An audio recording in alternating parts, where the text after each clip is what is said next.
I'll lead us in. Okay. Hello, my name is Samantha Ferrand, I'm Beliz Eryilmaz. and we bring to you Heartbreaker Films, the first episode. Oh my gosh, I'm so glad we're finally doing this. We have been talking about starting a YouTube channel for a while now. I think we tried to film a video first in February for like a Yeah, Valentine's Day theme. but we got wasted. Yeah. I still have the footage, so like perhaps once this, once we start doing our thing, maybe we will treat you to snippets. Yeah, I would love maybe next Valentine's Day we can release that along with like the way it is supposed to have been done. Yeah. What are we? Like, how do we know each other? What is this going to become? How do we introduce ourselves to these people? Yeah, I mean, first we should Heartbreaker Films. I guess we always assume because it's got the word films in it that it's implied that like, hey, we're a production company, but we should say that really quick that we are a production company. We'll talk more about like our mission statement and everything in a minute. But we met in college. Samantha and I met during junior year when she was joining the film fraternity I was part of, which is Delta Kappa Alpha. Shout out to anyone who is in DKA or an alumni or anything like that. I was trying to, at first, I was interested in you becoming my little. Yes. But But I got dirty littled. No, but I always think it was funny, very funny that I don't know, I went into that fraternity knowing nothing about film, and I went into like knowing nothing about anything. I felt very clean slate. And then I don't know, I always think it's very cool that I took over the position that you held for a very long time. yeah. Production chair. And I love the fact that now you and I, the two ex production chair people, like created a production studio together, which is pretty sick. Right, exactly. It's funny that you think I held it for a long time because we both had it for a semester. No, I held it for 2 semesters. Yeah, so you held it longer than me. I don't want to flex, but you know. We met early on because of that, but then we essentially ended up becoming close because I'd say 2 reasons. One was the web series that we worked on. Yeah. Mean Boy. So we can drop that down below if you want to see like younger us acting together. And we also were executive producers on it. And so that was the main way that we got to know each other, I'd say, and also got to just learn the world of production and film. I think that was my like crash course because I had switched into film as a major around when you transferred to UM. So Which is when I switched to film. Yeah, we were both in STEM. You were like real STEM, and I was like, I kind of want to be a character on Criminal Minds STEM. So you're like acting and STEM kind of thing? No, it was I specifically wanted to be in the BAU, and you were going to be like a doctor. Oh, okay. And then flash forward 2 years, I would take a bullet for you in a heartbeat. Well, you and I, when we started working together, I kind of always knew I wanted to work with you forever. But when we started working together, I remember you and I were trying to figure out what our name was going to be. And we came up with like a million things that were kind of like generic and dumb.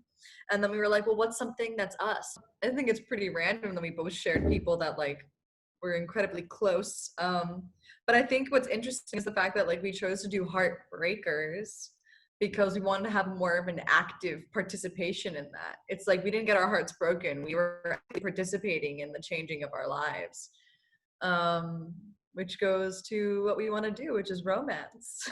Yeah. I think you said it all that way. I can't even honestly remember us naming it because I'm like now part of me trying to think back. I was like, did it also have anything to do with Marina and the Diamonds, or am I just making that up now? Like, I think you're making that up, but I also love Marina and the Diamonds, so I think it's funny you said that.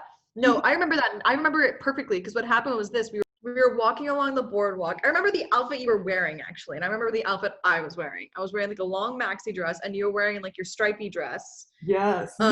Gray and the black, and your hair was in a bun, and my hair was in a bun. We were walking along the boardwalk, and we just got margaritas, and we were having like nachos at like a restaurant in Santa Monica. And we had just finished meeting with our professor. Oh my gosh. Yeah, I love that day. That was the day where we got there, and that was during the Disneyland College program. I literally called out of my shift after that meeting because I felt so good that I was like, I just want to spend the rest of the day with you and just like enjoy this moment of the adrenaline from that meeting. Hands down, perfect experience. Because I feel like the second we got the name, the mission statement fell into place, like everything we were doing fell into place. Like we were already going to be shooting our feature, but it was like, it's like we became like a real entity in that moment in time. And we started paying taxes, which is, you know, whatever. Now you know who we are. Now what are we? Okay, well, our mission statement, according to our site that we had come up with, that I still love, is Yeah. to tell love stories that are genuine, diverse, and empowering. Dude, that's beautiful. I know, right? Yeah. I'm a little biased, but I think it's perfect. I'm a little biased too, but I don't know. I think it's pretty, like, put that shit on an epitaph. I don't know. Yeah, I didn't realize how much like in common we had when it came to the romance genre until we started hanging out and making movies together. Like, I think people don't realize like how in depth the romance goes when the rom-com, the romantic horror, the romantic historical fiction, like there's so much that goes into it. And I feel like if there's one thing or one topic that you and I can talk about from here until the end of Kingdom Come, like it is the romance. Like yeah, exactly. I feel like it's like you said, it's in everything, and it's one of those things too where it's like, I think an important part isn't just romance because it's in kids movies, it's everywhere because it's just so prevalent to everyone's lives for the most part.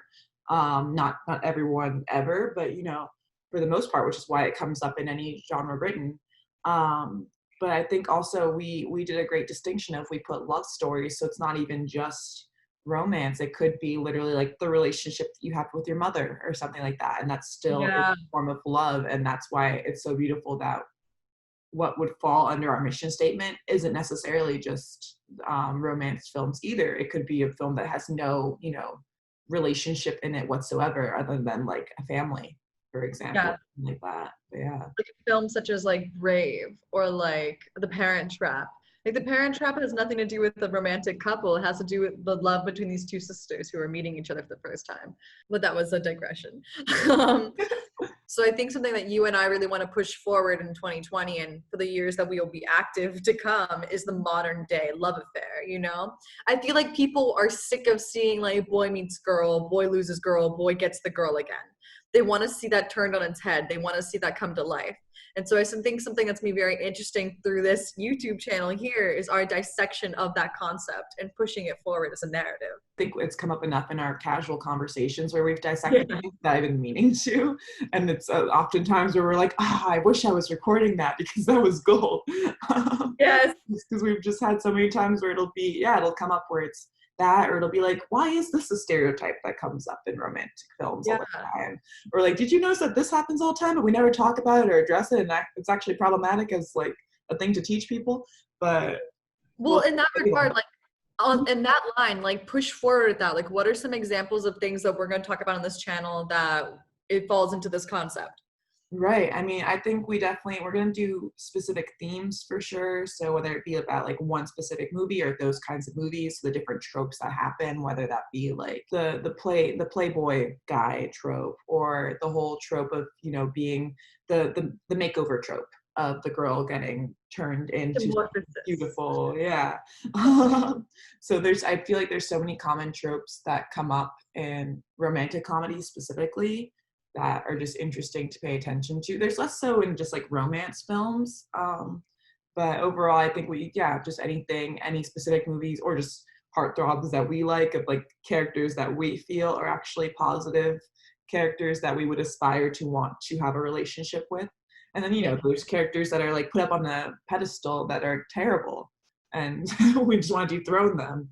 Looking at you, Cinderella story, but you know, all in due time. Oh God, like something that me and Beliz were trying to do. The video that we did when we were too drunk was 10 television hotties that you should binge. How Legally Blonde and The Princess Diaries actually are the exact same story told in two different ways. The male-led drama. Why does romance like favor comedy? And just tropes all around, like the male-driven romance. I feel like you are very much someone that brought that to my attention. I never realized that there were so many movies that are male driven but are sold to women and have their own issues that need to be dissected. Like, why are women constantly being trained to think that like the bad boy can be turned good? There's just so many topics in and of themselves that this channel could go on for years. Just like you honestly said. It will. Yeah.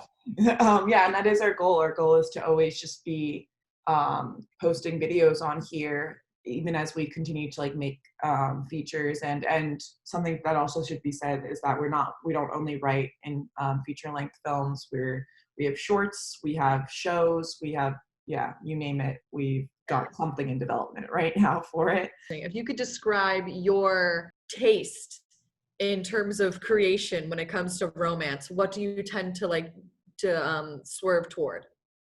Oh, interesting. I also will say that I grew up not only on American romance, but also on Turkish romance. So I am Turkish. So I was literally right before this call, I finished the new episode of the Turkish drama I'm currently watching. It's called Mr. Wrong by Yanlış for anyone who wants to find it on YouTube. Turkish culture romanticizes certain aspects as well. That's a little bit different from American culture.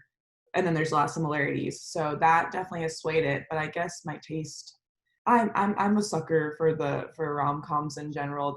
Anything that has any dancing or singing musical aspect, so much hotter. If the guy is dancing or singing, I'm sold. I mentally, every time I watch a musical, I think to myself, checkpoint this person to bring to Beliz's attention later on in life. But I feel like I would never call your taste typical. I feel like something that I really like about your writing and your just your eye as a creator, as a filmmaker in any regard, is the fact that you like to point out the tropes and then turn them on their head. Oh, yeah, okay. I guess, You oh know? my bad. I misunderstood in terms of like what I watch. Yeah, in terms of how I write it, yeah, it is oftentimes where I like to, just like you said, I like to point out what the stereotypes or the tropes are of the genre, make fun of them or just point them out, some like parody, but light parody, and then I still do them because we know how fun they are to do in a lot of ways where it'll be like, this is terrible, but we're still gonna do it. Yeah. The one I think of is Lovable.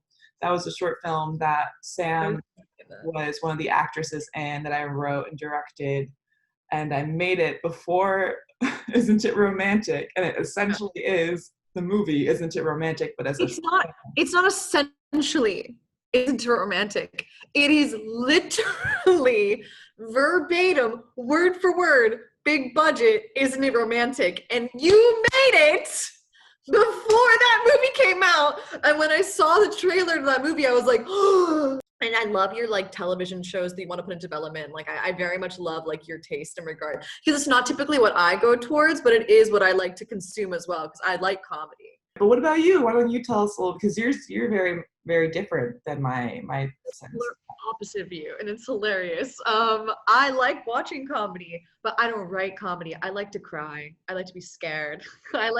I love romance that makes you feel twisted and gutted inside. So like The Notebook or like Rosemary's Baby, like that's my kind of stuff. The concept of love doesn't always have to last a lifetime. It can last this moment, but it can be the most impactful experience of your existence. Like that's what I like to dissect. I want to make you cry. How I would describe it is like yours is like a refined taste, and I'm like feeding the masses is how I like to. If you could remake a movie that is come out already and be like you direct the remake of it, what film would that be? That is such a good question. I have an answer. I just know that I would never want to touch it because it is perfect. And I think Eternal Sunshine of the Spotless Mind. Oh, that's a good one. I love that. I think that movie like shaped how I view love. But I would never touch it because it was perfect the first time around. What about you? See, when you say that, then I think of, because that's my second favorite movie of all time. So then I think of something like, then I think of like the classic top movies I have, because then I'm like, okay, I'd want to do like The Truman Show because I would have so much fun remaking that, or Some Like It Hot, either of those. But I don't know if those are like examples of what I typically write and direct though. But the conversation did come up with my friend and I, one of my roommates, where he was saying that I should direct the remake of Grease or Grease 2, and I would love that. So I feel like that's a better example of like something that I would absolutely like fangirl over. Because Yeah. Grease 2 is like a guilty pleasure of mine, but there's a lot of problems with. I want to be in the room pitching you creating one of the Grease films. I see that so hardcore. And I feel dumb not even connecting that to like your cinema in a moment. This is just a pitch to you, but like couples that are forced on us as an audience with no chemistry. Basically, this YouTube channel is going to lead itself to become a podcast. So if you want to watch us and experience us, you can do so. If you want to listen to us in the car ride in LA, because, you know, it's hard out there for a bitch, you can do that. That's going to eventually happen over time. We're going to be doing these weekly, like every single Sunday. I'd love to have one of these videos out. But apart from just our YouTube channel, you and I also have a Heartbreakers Instagram and Twitter feed where we have different content up on there that hopefully will like somehow correlate to this. Why something that me and Beliz have been talking about for a long time is like live tweeting during like movie marathons. So like we could literally watch the Grease franchise and like live tweet or live stream while we're doing so. So this is going to be a community affair of just love and heartbreak. Exactly. And if there's some, like, for, as we say these things, if there's any like tropes or movies you want us to, like, anything like that you guys have suggestions or would want to see, please comment them, because we want this to be a community where we're responding to fans and actually building a fan base that we have like a relationship with. We don't want to be like, in the future when we do have our films out, the team that's like faceless that you just never hear from or get to know personally. And it's also the concept of like, we want to revive the romance. Like we want to revive love stories. So what better way of doing that than reminding an audience that like, these are why you like these movies. Like you enjoy these films for X, Y, and Z reason. I would love to have a day where we sit down and we watch all 3 of the Before Sunrise trilogy. You and me. Have you ever seen them before? No, you've mentioned I knew it! We don't have similar tastes in everything, Sam. I know, but like, I don't like Grease. That's okay. I'm not going to come after you. And I'm not going to come after you. Yeah. But I need to show it to you. Like, I'd love to see it. I love it because for those of you who couldn't see, she covered her mouth scared when she said that she doesn't like Grease. I'm not gonna do something. I was gonna say not completely related, but I did at our college direct High School Musical, which is essentially Grease, which we could talk about in another video. But that's actually an incredible video, like comparing High School Musical to Grease and how they're being exactly the same. It's just a better version. Say also to what you said earlier about like, reviving the romance genre. I think something we talked about too that goes along with this. We don't want to just revive it. We want to reclaim it because it is often viewed as a genre that is subpar. The idea that feeling too many emotions is masculine, and so that's why men often, because they've been taught that toxic masculinity, they just talk trash about anything that has to do with romance, and then make women feel bad for liking it. So it's like the concept of like, we as a society, I love everything you just said, because we as a society are constantly being trained that anything that's inherently feminine is somehow not cool, and anything that's inherently masculine is something to like strive for. So you see movies like as being like any romantic film, whether it be LGBT, female based, or a comedy or a drama or anything of that nature, the male audience isn't going to run to it as quickly as the female or like female identifying audience will. Whereas you see like the Fast and the Furious franchise or anything that Tom Cruise has ever starred in, women are more likely to go to those movies that men will for sure go to, because we're trained from the beginning to think, okay, well, that's cool. My boyfriend wants to go see that. I'm going to go see that. I'll go to that. So you see these movies have a discrepancy in budget as well as income from the box office opening. So it's like you need like the sexy heartthrob to sell the romance film. Whereas for the male-driven film, you need explosions. Yeah, I was just about to say it's action versus romance. I was just thinking that. There's literally the trope in the James Bond franchise of the Bond woman. They all have romance. So I just think that's one of those things where we just want it to not be seen as these are your guilty pleasures. These should just be, this is just your genre and that's okay. It should be respected. But yeah, I'm excited for where this is all going to go. I'm excited for this to flourish. As you can tell, Beliz and I are really freaking passionate about this subject. Yeah. Oh my God, yeah, the amount of things that we're gonna have to cut out of this because we went off topic onto something that we're like, okay, that's good for a great next video, but let's not say it all at once. It's really great to also just see how far we branch out, because we said all these ideas and stuff like that, and then I'm just like, I also, like, if we end up having people that are interested in filmmaking and stuff like that, I'm totally down to make podcasts more specific to the production aspect of things too. Not like a Yeah. how-to, but more as in like the struggles that we've had there, or like, you know, our conversation around trying to put together a feature film in this new world and stuff like that.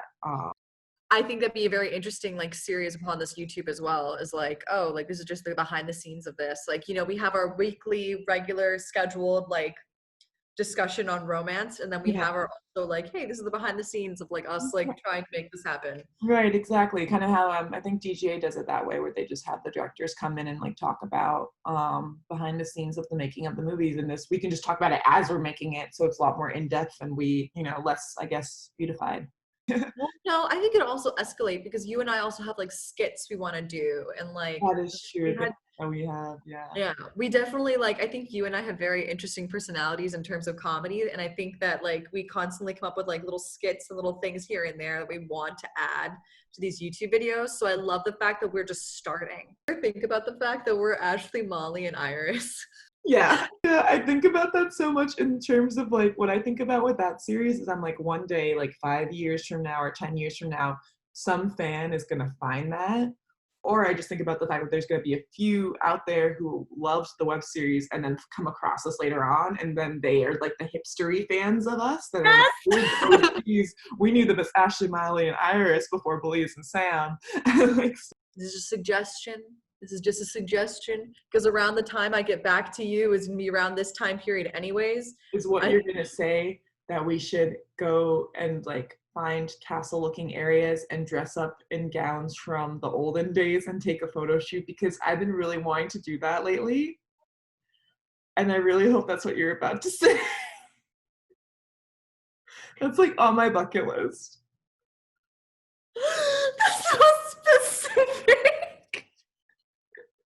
Off topic. I know. I know that was not what you were gonna say, but I just wanted to mention that. And I thought it would be a good time. No, I'm not denying what you're saying. Do I want to do that? Absolutely. No, but like, no, this is more close to what you were saying. This is my like fantasy. This is for our 6 months. We both will have read Midnight Sun. We can then talk about Midnight Sun as compared to the first book. B, I would like to live tweet and rewatch all of the movies with you. I won't watch them until we can be together to watch them, because I have not seen it since 2008. Wow. Okay, so we're gonna have very different opinions because I've been watching them regularly. That's what I'm saying. I was like, I could watch it or I could wait. And so I'm just gonna wait. And then 3, I want to finish it all off with a trip to Forks, Washington. Yes. Doesn't that just sound so lovely? That sounds so lovely. I want to do that. And then my other bucket list is where Vampire Diaries was filmed as well. I don't know if those two are close to each other. I think it's somewhere in Georgia. I'm not sure. Oh, actually, I'm not shocked by that. Yeah. Well, in that case, like my bucket list is I want to go to Salem. I want to go to Salem, Massachusetts, like really badly. Let's do all those at once. Just bring our different outfits. I would love to go to Salem and actually dress as a witch if we feel that we are safe to do that. Belize, I was thinking this the other day, and I was totally sober when I was thinking this, so I want you to know it really came from the heart, and I didn't say it, and I if I could go back in time and talk to my 13-year-old self, and I only had the amount of time to give her one piece of advice for the future, I would give her coordinates to your house, a copy of Twilight, and say, go find this girl, you'll be fine. You had said to me, just like super casually in conversation, you were like, Sam, do you want to get like married in a graveyard with me? First of all, I had to like stop myself from crying because I love that you just said that. Yeah, because I just think I heard it from the woman I'm helping out with her play, is that her and her business partner got married to each other because they were like, yeah, owning a business together is essentially like a marriage. So we decided to make it official and like have like a little ceremony. And so that's why I was like, oh, Sam and I did that in a graveyard. Like, so I should bring that up to her. I essentially want to dress like how Brendan Urie dresses in Bright Sins Not Tragedies. That's how I'd want to dress, with like the black top hat and stuff like that, and the dark eye makeup. I have this like chiffon skirt. I have this like very long maxi chiffon skirt that I've never gotten rid of. I've been trying to like put it in a movie, but like every time I try to put it in a movie, people are like, why? They don't get it. They don't see what I see. I'm going to make from hand And I can make you one too if you desire. I'm going to make by hand, like with a sewing machine, a corset that is like historically accurate to like the Tudors era, okay, of like royalty. And it's gonna be black velvet. And so I will be wearing that with my gauze maxi skirts, and then you with the freaking top hat. Yeah, imagine 5 years though. Imagine 5 years of everything that we're putting into effect. Imagine 5 years of full dedication to Heartbreaker Films. Imagine 5 years of that. I'm so excited to be with years of Heartbreaker Films in my life. Yeah, I'm very excited. Well, thank you guys so much for tuning in for our first episode. We are really excited to be having you guys come along with the journey. Thank you for watching us grow, and I hope that we can all cultivate I hope that we can all cultivate a community of people who want and love and desire the same things out of life. So through heartbreak and connection. And in preparation for our next episode, for those of you who are going to tune in, definitely be sure to watch Grease. And if you've got time, watch High School Musical and just why. And follow us on all of our socials. We'll link them all here. But yeah. Yeah, thank you guys so much for tuning in.